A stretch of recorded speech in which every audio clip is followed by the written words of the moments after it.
Carmel Vitullo began photographing as a student at Classical High School in Providence, Rhode Island, and decided in her early art school career at the Rhode Island School of Design to head to New York City in 1945 to pursue photography at the New York Institute of Photography. She ventured out of the comfortable nest of her Italian-American neighborhood of Federal Hill to commence an extraordinary photography career. Well, thank you, Carmel, for being here today. It's so fun to have you back at RISD, where you studied from 1943 to 45, painting, right? Thank you, yes. Yeah, and I know you showed your pictures here back in 1958, and we had some pictures, some of the ones that are on view here with us today. We're on view at the museum back in 2006, but I don't think I've been with you here at the museum since then, so it's very nice to have you here and to be able to talk to you about your pictures. So one of the earliest ones is a New York picture over there. It's the one called Watches. And that's a very interesting scene because it looks like you're capturing something that's maybe a little bit shady, or maybe not. Well, that whole area was a little shady.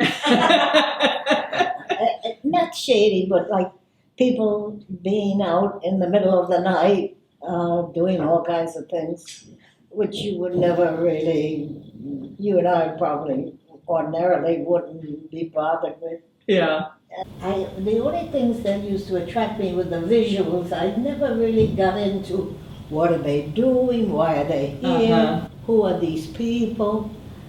I was more interested in how did they fit in the background and than what actually they were doing. You know, now he may have been selling bad tickets or something, you know, which I have no idea. Right. And I really wasn't too interested in that, you know. I wasn't about to reform anybody or anything. I wasn't in the Reformation character. But it seems that you were very interested in people, though.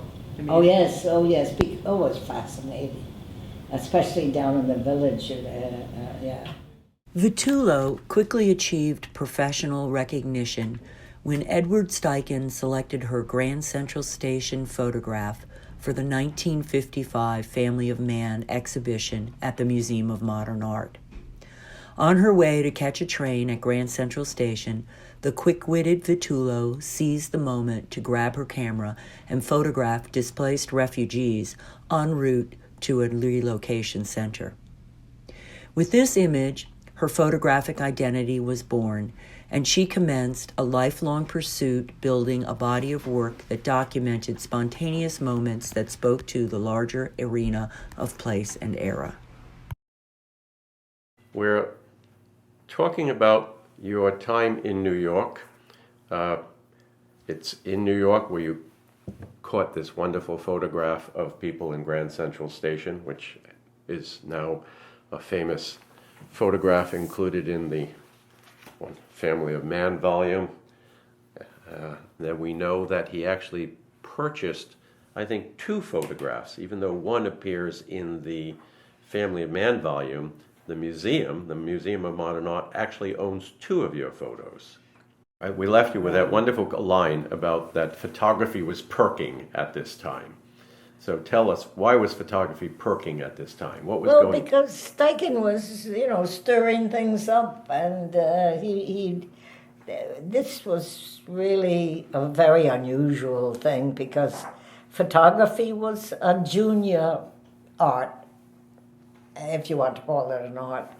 And all of a sudden he made it very kind of important. Everybody who went to the museum and talked about photography and, you know, the whole idea, the Family of Man, and do you know anybody whose photographs are in there? And that was the big thing for photographers. We are sitting in Federal Hill where I was born and you grew up, and just a couple of blocks from here at 80 Vinton Street. When I went back to Providence from New York, I could say, where are the people? So I said, the people are in Federal Hill.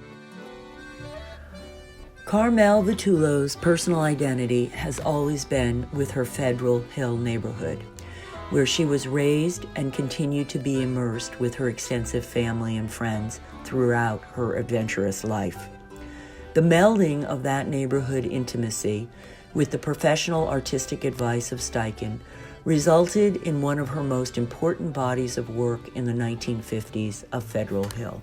But the one right next to it from Federal Hill, that's, I think, one that I think everyone really gravitates to because... Well, the women are so charming. Exactly, you can see how charming they are. So innocent, oh my God. And is that I know that you grew up in Federal Hill, but is that a shop? Did you know the people there, or? No, I didn't. I don't know any of these people.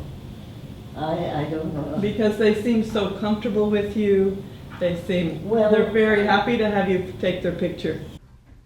Carmel Vitullo subscribed to the beliefs of street photographers such as Henri Cartier-Bresson, who waited for the perfect moment to occur naturally. You once told me that your favorite photographer is Henri Cartier-Bresson. He connected to my background as a painter because I had a couple of years at School of Design and I thought I was going to go into painting. But when I saw Cartier-Bresson's photographs from New York, being in New York, and we, went into all the photographers from Paris, mostly the Right. French. Yeah.